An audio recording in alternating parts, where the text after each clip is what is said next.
I just want to say one line for the fans. ಈ ಸಲ cup ನಮ್ದು. ಆತ್ಮೀಯ ವೀಕ್ಷಕರೇ, ತಮಗೆಲ್ಲ ಸ್ವಾರಸ್ಯ ಮಾಧ್ಯಮ ಚಾನಲ್ಗೆ ಪ್ರೀತಿಪೂರ್ವಕವಾದ ಸ್ವಾಗತ ಸುಸ್ವಾಗತ. ವೀಕ್ಷಕರೇ, ಕಳೆದ 18 ವರ್ಷಗಳಿಂದ ಕಪ್ ನಮ್ದೆ ಅಂತ ಹೇಳ್ಬಿಟ್ಟು ಸಾಕಷ್ಟು ಅಭಿಮಾನಿಗಳು ಒಂದು ಮಾತನ್ನ ಹೇಳ್ತಾ ಇದ್ರು. ಕೊನೆಗೂ ನಿನ್ನೆ ನಡೆದಂತ RCB ವರ್ಸಸ್ ಪಂಜಾಬ್ ವಿರುದ್ಧ ನಡೆದಂತ ಪಂದ್ಯದಲ್ಲಿ RCB ಗೆದ್ದಿದ್ದ ನಂತರ ಸಾಕಷ್ಟು ಅಭಿಮಾನಿಗಳಿಗೆ ಒಂದು ರೀತಿಯ ಮುಕ್ತಿ ಸಿಕ್ಕಿದೆ ಅಂತಾನೆ ಹೇಳ್ಬೋದು. ಯಾಕೆಂತಂದ್ರೆ ಪ್ರತಿ ಸಾರಿ ಈ ಸಲ ಕಪ್ ನಮ್ದೆ ಅಂದಾಗ ಡಿಸಪಾಯಿಂಟ್ ಆಗ್ತಾ ಇತ್ತು. ಆದ್ರೆ ಈ ವರ್ಷ ಆ ಒಂದು ಡಿಸಪಾಯಿಂಟ್ಗೆ ಒಂದು ಮುಕ್ತಿ ಅನ್ನೋದು ಸಿಕ್ಕಿದೆ ವೀಕ್ಷಕರೇ. ಇನ್ನು ನಿನ್ನೆ ನಡೆದಂತ ಒಂದು ಮ್ಯಾಚ್ ಗೆದ್ದ ನಂತರ ಸಾಕಷ್ಟು ಸಂಭ್ರಮಾಚರಣೆಗೆ ಗುರಿಯಾಗಿದೆ ವೀಕ್ಷಕರೇ. ಸುಮಾರು 11:30 ಮಧ್ಯರಾತ್ರಿ 2-2:30 ಆದ್ರೂ ಕೂಡ RCB ಅಭಿಮಾನಿಗಳು ಬೆಂಗಳೂರು ಸಂಬಂಧಪಟ್ಟಾಗೆ ಅನೇಕ ಒಂದು ಪ್ರದೇಶಗಳಲ್ಲಿ ಪಟಾಕಿ ಸಿಡಿಸುವ ಮೂಲಕ RCB ಜೈ RCB ಅನ್ನುವಂತಹ ಒಂದು ಘೋಷಣೆಗಳ ಮೂಲಕ ನಮ್ಮ RCB ಅಭಿಮಾನಿಗಳು ಬೈಕ್ ಮುಖಾಂತರ ಒಂದು ರ್ಯಾಲಿ ಮಾಡ್ತಾ ಇರುವಂತದ್ದು, ಮನೆಯ ಮುಂದೆಗೆ ಒಂದು ಡ್ಯಾನ್ಸ್ ಮಾಡುವಂತದ್ದು, ಅನೇಕ ರೀತಿಯ ಒಂದು ಸಂಭ್ರಮದಲ್ಲಿ ತೊಡಗಿರುವಂತದ್ದು ಒಂದು ವಿಶೇಷ ಅಂತಾನೆ ಹೇಳ್ಬೋದು. ಇನ್ನು IPL ಒಂದು ಇತಿಹಾಸದಲ್ಲಿ ಅತಿ ಹೆಚ್ಚು ಫ್ಯಾನ್ಸ್ ಬೇಸ್ ಅನ್ನ ಹೊಂದಿರುವಂತ ತಂಡ ಅಂದ್ರೆ ಅದು RCB ಅಂತಾನೆ ಹೇಳ್ಬೋದು. ಯಾಕೆಂದ್ರೆ ನಮ್ಮ RCB ತಂಡಕ್ಕೆ ಎಂತ ಡೈಹಾರ್ಡ್ ಫ್ಯಾನ್ಸ್ ಇದ್ದಾರೆ ಅಂತಂದ್ರೆ, ಅದು ಗೆದ್ರು ಅಥವಾ ಸೋತ್ರು ಜೈ RCB ಕಡೆನೇ ನಾವು ಇರ್ತೀವಿ ಅನ್ನುವಂತ ಒಂದು ಡೈಹಾರ್ಡ್ ಫ್ಯಾನ್ಸ್ ಇದ್ದಾರೆ. ಇನ್ನೊಂದು ಮುಖ್ಯವಾಗಿ ವಿಚಾರ ಹೇಳ್ಬೇಕು ಅಂತಂದ್ರೆ, ಸಾಕಷ್ಟು ನಾವು ರಿವ್ಯೂಸ್ ನೋಡ್ತಾ ಇರ್ತೀವಿ, ಆಮೇಲೆ ಸಾಕಷ್ಟು ಬೈಟ್ಸ್ ನ ಅಬ್ಸರ್ವ್ ಮಾಡ್ತಾ ಇರ್ತೀವಿ. ಎಷ್ಟೋ ಜನ ಈ ಸಲ ಕಪ್ ಗೆದ್ದಿಲ್ಲ ಅಂದ್ರೆ ನನ್ ಮದ್ವೆನೇ ಆಗೋದಿಲ್ಲ, ಇಲ್ಲ ನನ್ನ ಗಂಡಿಗೆ ಡೈವರ್ಸ್ ಕೊಟ್ಬಿಡ್ತೀನಿ ಅಂತ ಒಬ್ಬ ಲೇಡಿ ಇತ್ತೀಚೆಗೆ ಒಂದು ಹೇಳಿಕೆ ಕೂಡ ಕೊಟ್ಟಿದ್ರು. ನಂತರ ಸ್ಕೂಲ್ಗಳಿಗೆ ಮಕ್ಕಳು ಹೋಗೋದೇ ಇಲ್ಲ ನಾನು RCB ಈ ಸಲ ಕಪ್ ಗೆದ್ದಿಲ್ಲ ಅಂತಂದ್ರೆ. ಸೊ ಈ ರೀತಿಯ ಒಂದು ವಾತಾವರಣ ಪ್ರಪಂಚದ ಯಾವ ಒಂದು ಅಭಿಮಾನಿಗಳು ಕೂಡ ಈ ರೀತಿ ಮಾಡೋದಿಲ್ಲ ಅಂತ ಅಂದ್ರೆ ಇದು ಹುಚ್ಚು ಅಂತಾನೆ ಹೇಳೋದಕ್ಕಾಗಲ್ಲ. ಅಷ್ಟು ಫ್ಯಾನ್ಸ್ ಅಡಿಕ್ಟ್ ಆಗಿದ್ದಾರೆ ಒಂದು RCB ಅನ್ನೋ ಒಂದು ಟೀಮ್ಗೆ ಅಂತ ಹೇಳ್ಬೋದು.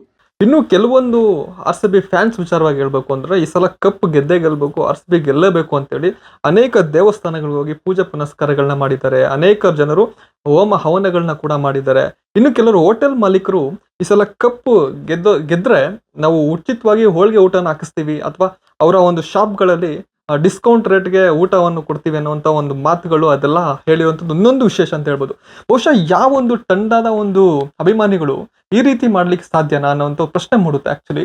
ಇನ್ನೊಂದು ವಿಚಾರ ಹೇಳ್ಬೇಕು ಅಂದ್ರೆ, RCB ಗೆದ್ರು ಸೊಲ್ಲು RCB ಫಾರ್ ಎವರ್ ಅನ್ನುವಂಥ ಒಂದು ಮಾತು ಕಂಟಿನ್ಯೂ ಆಗ್ತಾನೆ ಇರುತ್ತೆ. ಇನ್ನಷ್ಟು ಒಂದು ಅಭಿಮಾನಿಗಳು ಮತ್ತೆ ಉಟ್ಕೊಳ್ತಿದ್ದಾರೆ RCB ತಂಡಕ್ಕೆ ಅನ್ನೋದು ಇನ್ನೊಂದು ವಿಶೇಷವಾದ ಒಂದು ಮಾತು ವೀಕ್ಷಕರೇ.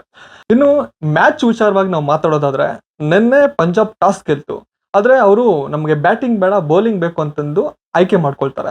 ಇದು ಒಂದು ರೀತಿ ಪ್ಲಸ್ ಆಗುತ್ತೆ. ಅದು ಯಾವ ರೀತಿ ಪ್ಲಸ್ ಆಗುತ್ತೆ ಅಂತಂದ್ರೆ, RCB ಇನ್ ಕೇಸ್ ಏನಾದ್ರು ಅವರು ಚೇಸಿಂಗ್ ತಗೊಳಕ್ ಹೋಗಿದ್ರೆ ಸಾಕಷ್ಟು ಒತ್ತಡಗಳು ಅವ್ರ ಮೇಲೆ ಬೀಳ್ತಾ ಇತ್ತು. ಯಾಕಂದ್ರೆ ರನ್ ಕಲೆ ಹಾಕ್ಬೇಕಾಗುತ್ತೆ ಅಂದಾಗ ಸಾಕಷ್ಟು ಟೆನ್ಷನ್ ಮೂಡ್ ಬರ್ತಾ ಇತ್ತು. ಆ ಟೆನ್ಷನ್ ಇಂದ ಒಂದ್ ಸ್ವಲ್ಪ ಹೊರ ಬಂದಂಗೆ ಆಯ್ತು ಅಂತ ಒಂದು ಅಭಿಪ್ರಾಯ. ನಂತರ ಅವರು ತಗೊಂಡಂತ ಒಂದು ಬ್ಯಾಟಿಂಗ್ ಆಪ್ಷನ್ ಈಸಿಯಾಗಿ ಒಂದು ಮೂವ್ ಮಾಡೋದಕ್ಕೆ ಒಂದು ರೀತಿಯ ಸಹಾಯ ಆಗುತ್ತೆ ಅಂತಾನೆ ಹೇಳ್ಬೋದು. ಸೊ ಸಾಕಷ್ಟು ನಿರೀಕ್ಷೆಗಳಿತ್ತು ಈ ಒಂದು ಮ್ಯಾಚ್ ಅಲ್ಲಿ.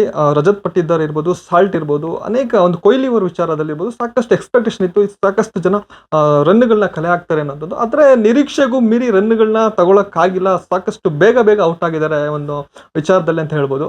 ಯಾಕೆಂದ್ರೆ ಈಗ ಕೊಹ್ಲಿ ಒಬ್ರು ಬಿಟ್ರೆ ಎಲ್ಲಾ ಆಟಗಾರನ್ನು ಬಿಲೋ 20-25 ಈ ರೇಂಜ್ ಅಲ್ಲೇನೆ ಒಂದು ರನ್ ಕಲೆ ಹಾಕೊಂಡಿದ್ದಾರೆ.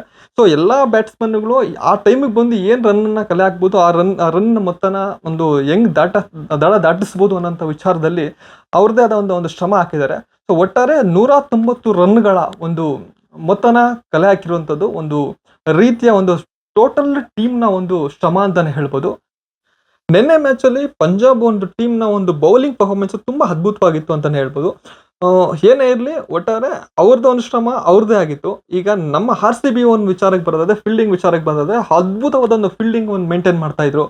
ಎಸ್ಪೆಷಲಿ ಹೇಳ್ಬೇಕಂದ್ರೆ ಇವರು ಶಫರ್ಡನ್ ಅವರು ಫಸ್ಟ್ ಕ್ಯಾಚ್ ಬಿಟ್ಟಿದ್ದು ಒಂದು ಬಿಟ್ರೆ ಇನ್ನ ಅದರ್ವೈಸ್ ಎಲ್ಲಾ ಒಂದು ಆಟಗಾರರ ಒಂದು ಫೀಲ್ಡಿಂಗ್ ತುಂಬಾ ಚೆನ್ನಾಗಿತ್ತು. ಫೀಲ್ಡಿಂಗ್ ವಿಚಾರದಲ್ಲಿ ನಮ್ಗೆ ಆರಂಭಿಕವಾಗಿ ಸಾಲ್ಟ್ ಅವ್ರು ಹಿಡಿದಂತ ಒಂದು ಕ್ಯಾಚ್ ಇಡೀ RCBಗೆ ಒಂದು ರೀತಿಯ ಒಂದು ಟರ್ನಿಂಗ್ ಪಾಯಿಂಟ್ ಕೊಟ್ಬಿಡ್ತು. ಆ ಕ್ಯಾಚ್ ಏನಾದ್ರು ಒಂದು ವೇಳೆ ಮಿಸ್ ಆಗಿದ್ರೆ ಅದ್ರ ಏನಾಗ್ತಿರುತ್ತೆ ಯಾರು ಊಹಿಸಕ್ ಕೂಡ ಆಗ್ತಿರಲಿಲ್ಲ. ಆ ರೀತಿಯ ಒಂದು ಟರ್ನಿಂಗ್ ಪಾಯಿಂಟ್ ಕೊಟ್ಟಿದ್ದು ಸಾಲ್ಟ್ ಅವ್ರು ಹಿಡಿದಂತ ಒಂದು ಕ್ಯಾಚ್. ಇನ್ನು ಬೌಲಿಂಗ್ ವಿಚಾರಕ್ಕೆ ಬರೋದಾದ್ರೆ, ನಮ್ಮ ಭುವನೇಶ್ವರ್ ಕುಮಾರ್ ಅವರು ಮತ್ತೆ ಅಜರ್ವುಡ್ ಅವರು ಸಿಕ್ಕಾಪಟ್ಟೆ ಒಂದು ಶ್ರಮ ಹಾಕಿದ್ದಾರೆ. ಸಾಕಷ್ಟು ಮೇನ್ ವಿಕೆಟ್ಗಳನ್ನ ತೆಗೆಯೋದ್ ಮುಖಾಂತರ ಒಂದು ಗೆಲುವಿಗೆ ನೇರವಾದ ಒಂದು ಕಾರಣವನ್ನು ಆಗಿದ್ದಾರೆ. ಸೊ ಅದೇ ರೀತಿ ಪ್ರತಿಯೊಬ್ಬ ಆಟಗಾರರು ಒಂದು ಹುರುಪಿನಿಂದ ಆಟ ಆಡಿದ್ದಾರೆ. ಸೊ ಈ ಒಂದು ಹುರುಪು ಆರ್ ಸಿ ಬಿ ಗೆಲ್ಲೋದಕ್ಕೆ ಮುಖ್ಯವಾದ ಒಂದು ಕಾರಣ ಆಗುತ್ತೆ ವೀಕ್ಷಕರೇ. ಕೊನೆವರೆಗೂ ಸಾಕಷ್ಟು ಟೆನ್ಷನ್ ಮುಖಾಂತರನೇ ಹೋಗ್ತಾ ಇದ್ದಂತ ಒಂದು ಮ್ಯಾಚ್, ಕೊನೆ ಓವರು ಲಾಸ್ಟ್ 6 ಬಾಲ್ಗೆ 29 ರನ್ನು. ಸಾಕಷ್ಟು ಟೆನ್ಷನ್, ಏನಾದ್ರೂ ಹೊಡೆದ್ ಬಿಡ್ತಾರ ಅನ್ನೋವಂತ ಒಂದು ಕ್ವಶನ್ ಮಾರ್ಕ್ ಎಲ್ಲರಿಗೂ ಮೂಡೋದು ಸಹಜವಾಗಿರ್ತಾ ಇತ್ತು. ಸೊ ಲಾಸ್ಟ್ 2 ಬಾಲ್ ಯಾವಾಗ ನಮ್ಮ ಆರ್ ಸಿ ಬಿ ತಂಡ ಅದನ್ನ ಕಂಟ್ರೋಲ್ ಮಾಡ್ತೋ, ಸೊ ಆ ಟೈಮಿಗೆ ಕಾಯ್ತಾ ಇದ್ರು ವೀಕ್ಷಕರೇ. ಆರ್ ಸಿ ಬಿಯ ಒಂದು ಕ್ಯಾಪ್ಟನ್ ಆಗಿದ್ದ ರಜತ್ ಪಟ್ಟಿದಾರ್ ಒಂದು ಟೆನ್ಷನ್ ಇರ್ಬೋದು, ಮುಖ್ಯವಾಗಿ ಕೊಹ್ಲಿ ಅವರ ಒಂದು ಆನಂದ ಬಾಷ್ಪ ಆ ಟೈಮಲ್ಲಿ ಸಾಕಷ್ಟು ಫೋಕಸ್ ಮಾಡ್ತಾ ಇದ್ವು ಕ್ಯಾಮ್ರಾಗಳು. ಅವರ ಒಂದು ಆನಂದ ಬಾಷ್ಪ ನೋಡಿದ್ರೆ ಎಂತವ್ರಿಗೂ ಕೂಡ ಇದೊಂದು ಅದ್ಭುತ ಕ್ಷಣ ಅನಿಸ್ತಾ ಇತ್ತು. ಆಮೇಲೆ ಪ್ರತಿಯೊಬ್ಬ ಆರ್ ಸಿ ಬಿ ಅಭಿಮಾನಿ ಅಲ್ಲಿ ಒಂದು ಜೈಕಾರಗಳಿರ್ಬೋದು, ಆರ್ ಸಿ ಬಿ ಅನ್ನೋ ಒಂದು ಕೂಗು ಇಡೀ ಒಂದು ಸ್ಟೇಡಿಯಂ ಮೊತ್ತ ಒಂದು ಆಕರ್ಷಕವಾಗಿ ಒಂದು ಇದ್ದಿದ್ದು ಒಂದು ವಿಶೇಷ ಅಂತ ಹೇಳ್ಬೋದು. ಕೊನೆಗೂ ಅಲ್ಟಿಮೇಟ್ಲಿ ಆರ್ ಸಿ ಬಿ ಕಪ್ನ ಗೆದ್ದು ವೀಕ್ಷಕರೇ. ಇದು ಸಾಕಷ್ಟು ಕೋಟ್ಯಾಂತರ ಅಭಿಮಾನಿಗಳ ಒಂದು ಕನಸು ನನಸಾಯಿತು ಅನ್ನೋಂಥದ್ದು ವಿಶೇಷ ಅಂತಾನೆ ಹೇಳ್ಬೋದು ವೀಕ್ಷಕರೇ. ಇನ್ನು ಈ ಮ್ಯಾಚ್ ನ ವೀಕ್ಷಣೆಗೆ ಮಾಜಿ ಆಟಗಾರ ಎ ಬಿ ಡಿವಿಲಿಯರ್ಸ್ ಕೂಡ ಬಂದಿದ್ದು ವಿಶೇಷ ಅಂತ ಹೇಳ್ಬೋದು. ತಮಗೆಲ್ಲ ಗೊತ್ತಿರೋ ಹಾಗೆ ಎ ಬಿ ಡಿವಿಲಿಯರ್ಸ್ ಮತ್ತೆ ಕೊಹ್ಲಿ ಪ್ರಾಣ ಸ್ನೇಹಿತರು. ಈ ಮ್ಯಾಚ್ ನ ಒಂದು ಗೆಲುವಿಗೆ ಸಾಕಷ್ಟು ಕ್ಷಣಗಳನ್ನ ಎದುರಿಸ್ತಾ ಇರುವಂತ ಸಮಯ. ಇನ್ನೇನ್ ಮ್ಯಾಚ್ ಗೆದ್ದಿದ್ದು ತಕ್ಷಣ ಕೊಹ್ಲಿ ಅವ್ರ ಜೊತೆಗೆ ಎ ಬಿ ಡಿವಿಲಿಯರ್ಸ್ ಬಂದು ಆ ಮ್ಯಾಚ್ ನ ಒಂದು ಸಂಭ್ರಮಾಚರಣೆ ಭಾಗಿಯಾಗಿದ್ದು ತುಂಬಾ ವಿಶೇಷವಾಗಿ ಸಾಕಷ್ಟು ಜನರ ಒಂದು ಖುಷಿಗೆ ಕಾರಣ ಆಯ್ತು ವೀಕ್ಷಕರೇ.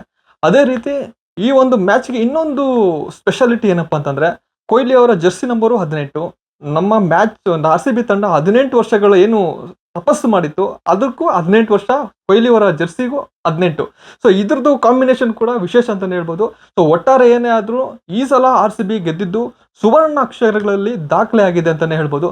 ಸಾಕಷ್ಟು ಅಭಿಮಾನಿಗಳು ಈ ಒಂದು ಸಂಭ್ರಮಾಚರಣೆಯನ್ನ ಇನ್ನೂ ತಿಂಗಳುಗಟ್ಟಲೆ ಒಂದು ಸಂಭ್ರಮವನ್ನು ಮಾಡ್ತಾರೆ ಅನ್ನುವಂಥದ್ದು ಸಾಕಷ್ಟು ಒಂದು ಈಗಲೇ ನಮಗೆ ಗೊತ್ತಾಗ್ತಿರುವಂಥದ್ದು. ಸೊ ಏನೇ ಇರಲಿ, ಯಾವಾಗ್ಲೂ ಜನ ಹೇಳ್ತಾರಂಗೆ ಜೈ R C B forever. Thank you.